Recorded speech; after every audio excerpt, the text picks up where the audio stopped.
This is the motherland. I cannot wait to go. And then I'm on my way to another part of Africa, which you never see on TV. It never promoted. It's never on social media. I'm going to Zanzibar. I'm going to Zanzibar, and I'm excited. Zanzibar has the clearest water, more clear than Turks, more clear than the Maldives. Zanzibar is a predominantly black country. Africa, Muslims. You never see any advertising, promo, social media presence on Zanzibar, and yet it is the hottest tourist attraction, period. But should I go to Zimbabwe? Should I go to Nigeria? Should I go to Cape Town? Live from Kenya with Khalees on her 150 acres, soon to be 300 acres of land. And in the background, you see this is actually a volcano. Very rare, little known fact. So Khalees, where exactly are we at right now? Okay, so we're in Naivasha. We're right off of Lake Naivasha. And this is Mount Longonot here. Behind this property, on the other side of the mountain, is the National Reserve. This is all privately owned land here. And it's great, yeah, because as you see, all the animals are free and they're running wild, and we're farming, and it's dope. We're building a little community out here. Yeah, talk to us about the intent, right? We just walked and saw the farm, saw some red onions, some yellow onions. Tell us about what's happening here and what's going to be coming. Okay, so my plan is to do an all-sustainable luxury retreat, like a resort. So along with the farming, doing agriculture, but also having a wellness space so people can come and spot up and relax. We'll have a fine dining restaurant, we'll have bungalows. It's all just about being one with nature, being out here and trying to keep it as part of the ecosystem as possible and just making it all go together. So what I learned in California, I'm bringing here, and I'm learning so much. Like I was telling you, I've learned so much about farming and just how to keep everything sort of as natural and using all the natural resources with the animals and all of it. So it's been great. So this is a tea farm that we're looking at to purchase. It is so green, it is so lush, it's beautiful. The captain said that we can see 5 mountains from here, and he says that on a clear day you can even see Mount Kilimanjaro. Amazing. It's all naturally irrigated, so it's from the mountain. It's spring water, which he said borders the other side of the property. So we're looking at about 200 acres. This is stunning. It's quiet. There are tons of evergreens. There's a forest called the Upland Forest. We are in Kenya. This is beautiful. The ladies, it's very specific. It's a very laborious job, but they hand pick it, and it's the 2-leaf that they pick. And now we're going to go to a factory so we can see after they harvest it what exactly happens with it. So you can see the tea that we so lovely and easily put in our tea bags and stick in our hot water. I'm in love. This is stunning. And the soil, I mean, like, I'm in love. It's amazing.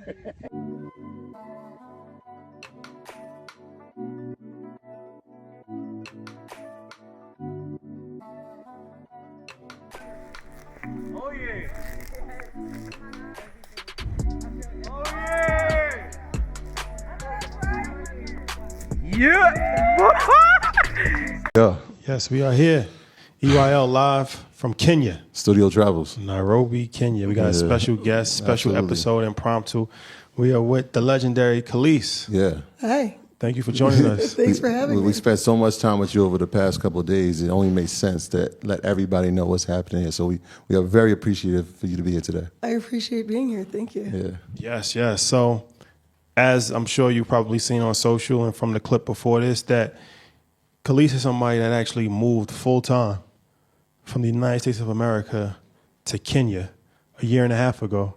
And that's a story within itself. But since then, you've purchased a bunch of real estate. You own a lot of land. You've become quite the mogul on this part of the world. So there's a lot to talk about from an aspect of moving. That's one conversation. But also from the real estate development, what you have going on, your future plans for your land, all that type of stuff. Okay, let's get into it. People know you obviously as a singer, as a performer in the United States and all over the world. It's surprising that you would move to Africa for a lot of people. What made you want to leave Hollywood and go to Nairobi? Well, Where do we start? Where I should know, we right? start? I'm like, where do I even We, begin? we left New York out of that whole thing. Shout out to New York. I am a New Yorker, yes. We left New York out of that whole thing. Shout out to New York. I am a New Yorker, yes. Shout out to Harlem. Come on, man. I mean, well, God, where do I begin? I think I own a farm in California. I fell in love with farming. It was such a great experience, and then I really I felt powerful. I felt like, wow, like I can actually like do this, and I like can I feed my family, but I can feed the people around me. Because I would grow. I didn't have a farm the way I have now here, but like I had 54 acres in California, and I would grow like kale and spinach, and then I would give it to all my neighbors. I would make bread, and especially COVID hit, so kind of right before I bought my farm, then COVID hit, so the whole world was shut down. I was just home.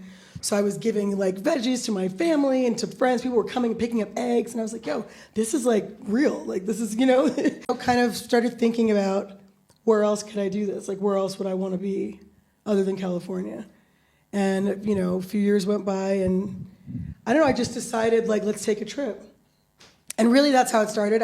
My sister and I, when my sister called me, and my sister called me and she said, I'm going to Africa. And I was like, well, I'll fund it, right? My sister's a veterinarian, so. That's a great sister. And it just, To what countries? Yeah. we started, so I'd already been to Kenya and to Zanzibar, like 5 years before that. So I was like, I've already been there, and Zanzibar is so pretty, I'll rent a house in Zanzibar, that way I know my kids will be happy, they'll be at the beach, my mom and my auntie will be fine, post them up there, and then that way I can start to travel. So that's where we started. So they spent like my family spent like the first month really in Zanzibar. And then as I started traveling around, I was like, well, I need to bring them too. I was like, and then we got to Kenya. I was like, Kenya's got something. I was like, so then after a month, like month and a half, I brought them here to Kenya. And then I kept traveling around. So that's really, and then the next thing you know, it was like 6 months later. And I was like, well, I'm here. I need a place. Like, I was spending all this money, renting stuff. And I was like, this is dumb. So then that's how it really just like I ended up here. It was never like the grand plan. It just sort of like, Yeah. So you saw something in Kenya. You're in Nairobi, and when does the convincing happen for everybody? Like, hey, this is going to be more than a 6 months thing. And then the next piece is, all right, I was doing this in California. I potentially can do it here. How did that process work?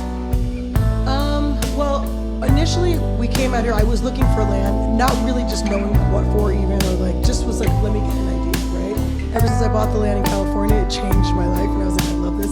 Everywhere I go now, I need to be standing on land that belongs to me, right? So really it was like, where does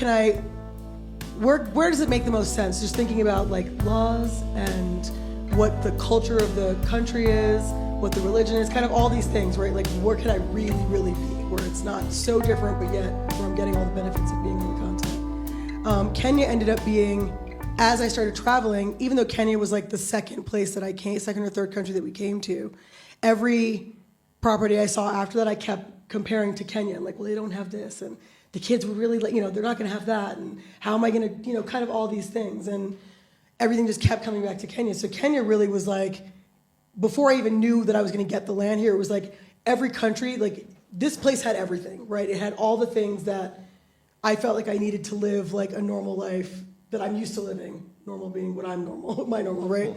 And it just kept coming back to Kenya.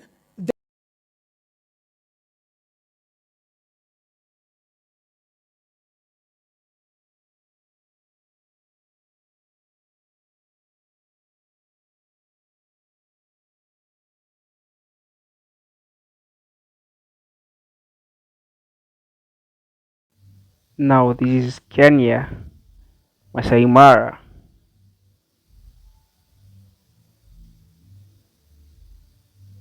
Look at the animals, and this is Africa.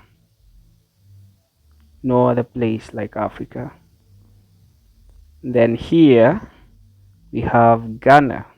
Now this is a city in Ghana. Whoever told you that Africa um doesn't look beautiful, he lied.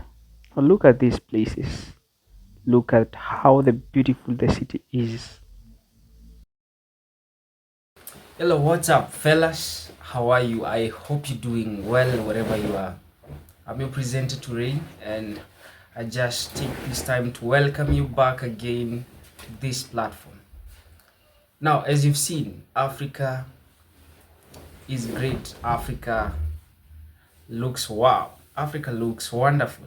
Yeah, and I love the fact that black celebrities are pushing for this, because Africa for long, they've always shown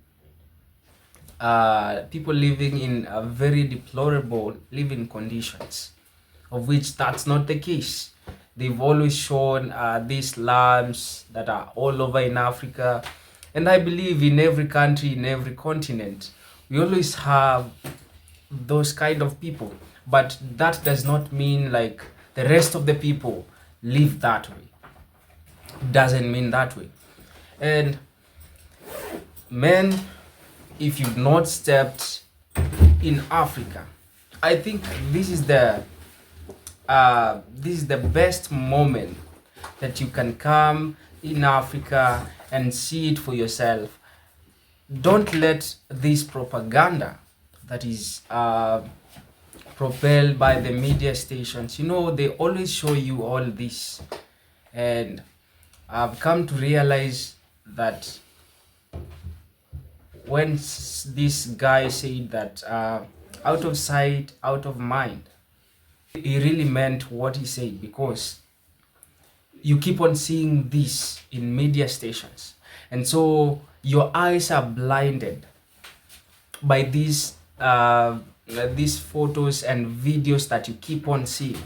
So instead of you looking at African continent as a place where you can develop yourself, as a place where you can have peace, they always show you of these places where we have high rates of crimes.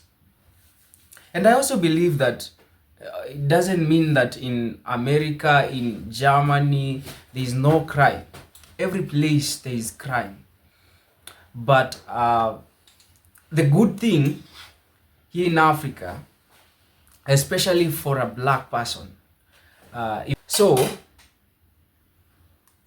even if like you will experience this, but this is a place where everyone looks like you. Everyone identifies with you. A place where you'll not face discrimination. I'm speaking to black people, African American. I'm speaking to black American. I'm speaking to the very people of color, people of greatness.